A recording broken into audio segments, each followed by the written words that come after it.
Hello everybody and welcome to my final presentation on Hogwarts Legacy. Hogwarts Legacy's narrative is set in the wizarding world of Harry Potter. It takes place in 1890, predating the start of Harry Potter's story in 1991 by over a century. The player is first introduced by Professor Fig and soon discovered to be a part of an ancient magical bloodline. Your job is to attend classes to learn spells and make choices that lead you in a path of good or evil. You're able to collect magical beasts, create potions, and defend against the Goblin Rebellion. Some interactions and features I enjoyed in this game were that player choices can impact the story's ending. You can learn curses like Avada Kedavra or Crucio, or choose how you wield the ancient magic, good versus evil. There are many choices in the game that you can make through character dialogue, through Ominous, or through Sebastian, and etc.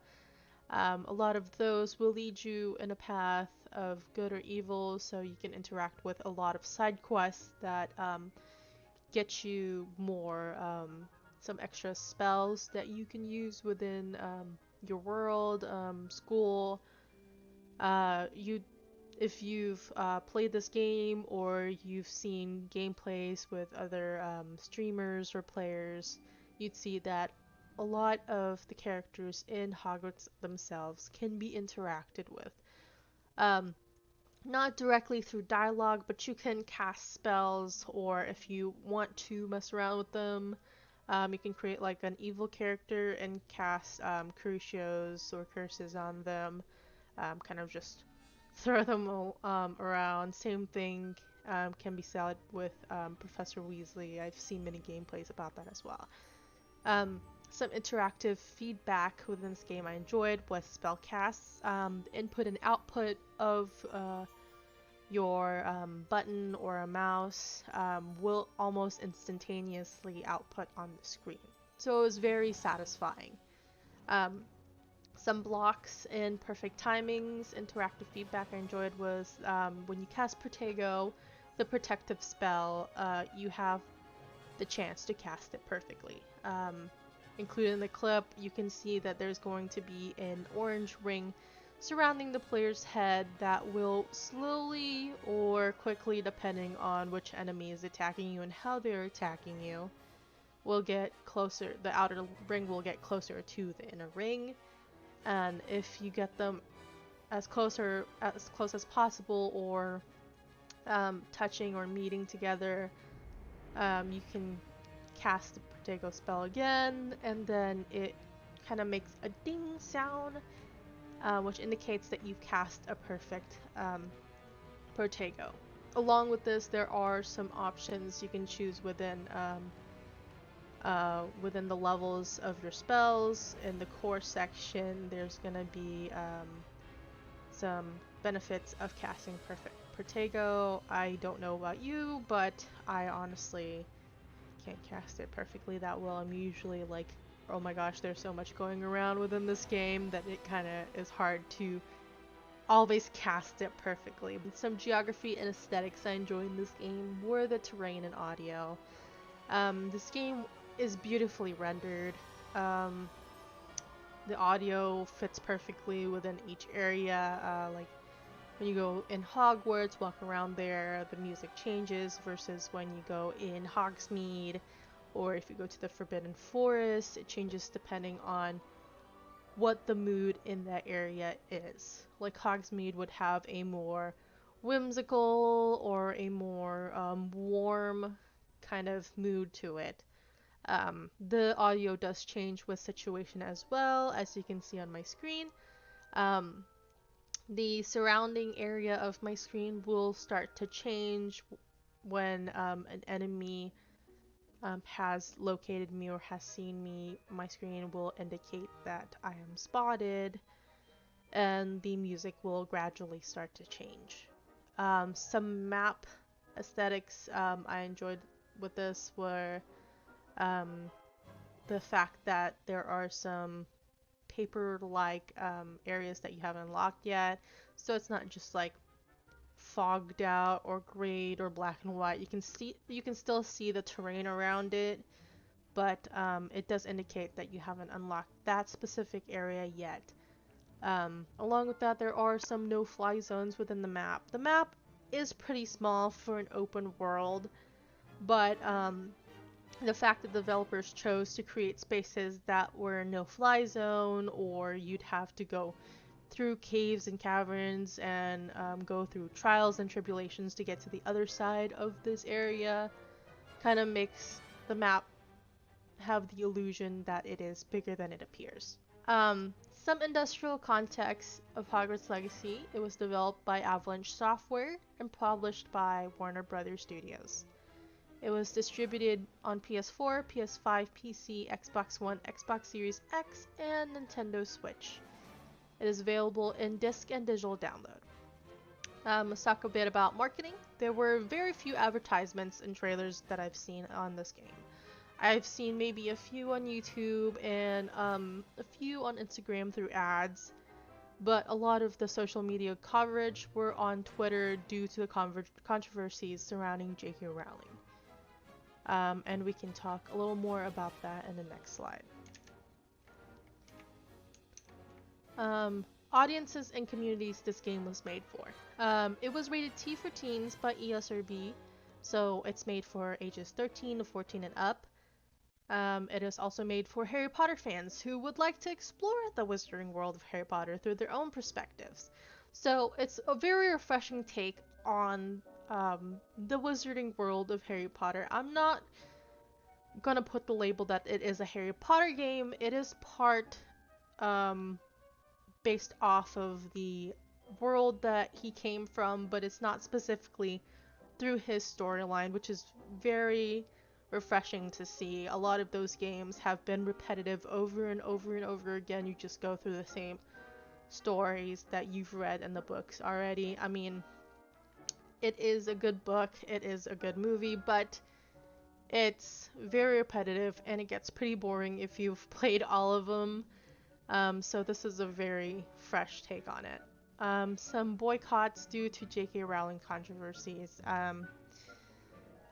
There have been a lot of media attention on this game during development and during publishing. J.K. Rowling had some comments about the transgender community, and it sparked a large social media debate or controversy. There were many pros and cons about that controversy. There was a benefit of marketing strategies. So Warner Bros. Took it to Twitter. If you see on their website, they had a lot more ads on Twitter than they did anywhere else, like YouTube or Instagram. A lot of those were based on Twitter due to how much media attention it did get on Twitter. Twitter's a big platform for debates or communities sharing opinions about this matter, but yeah, a lot of it was on Twitter, so a lot of which were advertised to a more I'm gonna cut this here and I'm gonna redo it.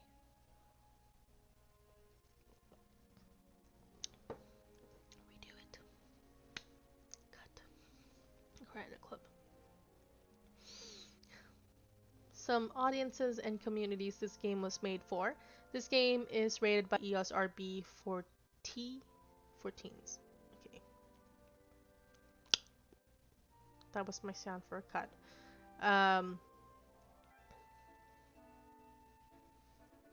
Some audiences and communities this game was made for. The ESRB has rated this game T for teens, meaning 13 to 14 and up. This game was also made for Harry Potter fans who would like to explore the wizarding world through their own perspective. Since the storyline is not based on the Harry Potter series or any of the games or movies about it, it is a very refreshing take on the wizarding world of Harry Potter. It's not repetitive. The player can enjoy their own stories throughout this game. They can make their own choices. They can create different characters through different houses and explore the world.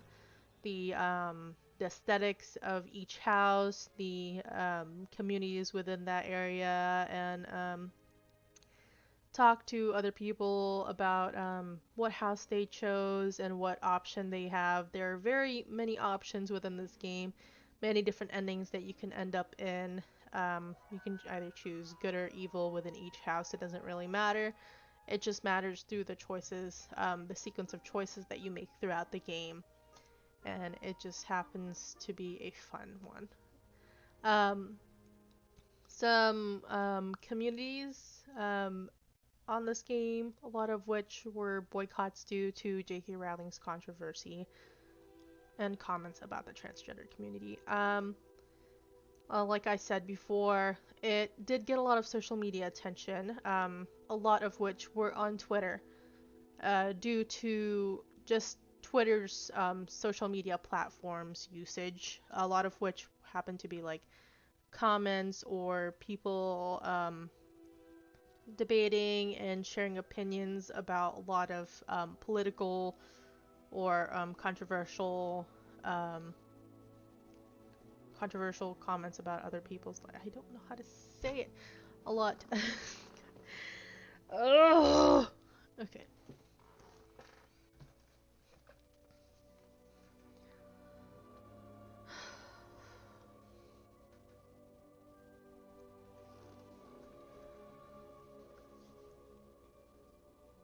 Some audiences and communities this game was made for. It is rated T for teens by ESRB, meaning it's made for 13 to 14 and up.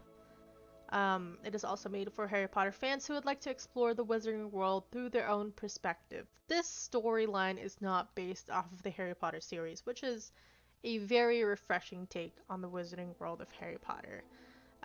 It is the same world, but it's not in the same timeline, nor is it based off of Harry Potter's story itself, so it's not repetitive, and the player can choose various of outcomes, a lot of sequence actions that they can take to um, end on a different storyline.